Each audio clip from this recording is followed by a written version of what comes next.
নমস্কার বন্ধুরা, তোমরা সবাই কেমন আছো? আশা করছি তোমরা সবাই খুব ভালো আছো। এই ভিডিওটা গতকাল যেহেতু শনিবার ছিল, তার আগের দিনে আমরা রাত্রেবেলা সব গ্যাস পরিষ্কার করে রেখে দিই, কারণ সকালবেলা তাড়াহুড়ো লাগে। তারপরে আমি সকালবেলা উঠে আমি সব কাজকর্ম করে আমি ওকে চা দিয়েছি। দেওয়ার পরে আমি এদিকে থালা বাসন নিতে এসেছি ভাত বসানোর জন্য। এদিকে ভাতটা আমি বসিয়ে দিয়েছি।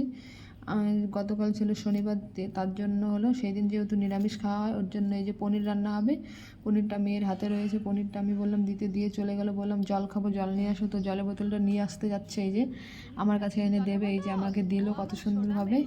ওকে যদি বলি একটু জলের কাপ নিয়ে এই জল খাবো, চা খাবো, কাপ নিয়ে আসে। জলের বোতলের কথা বললাম, জলের বোতলও নিয়ে আসলো। আর এদিকে তোমার মিষ্টি কুমড়ো, আলু, টমেটো দিয়ে একটা শুকনো তরকারি করব। তো আমি এদিকে কাটা হয়ে গেছে। হয়ে যাওয়ার পরে আমি কড়াইতে তেল দিয়ে আমি ভাজতে দিয়েছি। মিষ্টি কুমড়ো, আলু, টমেটো, লঙ্কা চিড়ে দিয়েছি আর জিরে ফোড়ন দিয়েছি। দিয়ে এটাকে ভালো করে ভেজে নেবো। এই তরকারিটা মেয়েও খুব ভালো খায় মিষ্টি কুমড়ো, তো মেয়েকেও খাওয়াবো। এর জন্য লঙ্কাটা কম দিয়েছি, ঝালটা একটু কম হবে। বেশি ঝাল খায় না মেয়ে, আবার ঝাল খায়, অতটা বেশি খায় না। এদিকে পনিরটা আমি কেটে নিয়েছি পিস পিস করে।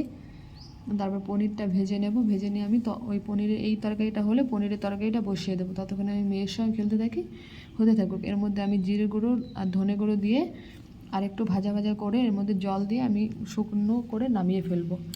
তো এই যে ভেজে নেব ভালো করে, তেলের মধ্যে অর্ধেক যেন সিদ্ধ হয় এরকমভাবে ভেজে নিতে হবে। অনেকক্ষণ ধরে নিতে হবে, ভেজে নিতে হবে। তারপরে এর মধ্যে জল দিয়ে তারপরে হলো নামিয়ে ফেলতে হবে, ফুটলেই নামিয়ে ফেলতে হবে। তো এই যে জল দিয়ে দেবো এখনই। এই তরকারিটা রুটির সঙ্গে খুব ভালো লাগে খেতে।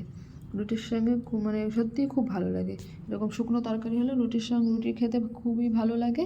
তো এই যে আমার তরকারি হয়ে যাবে, তারপর আমি পনিরটা ভেজে নেব। পনিরটা কাটা হয়ে গেছে।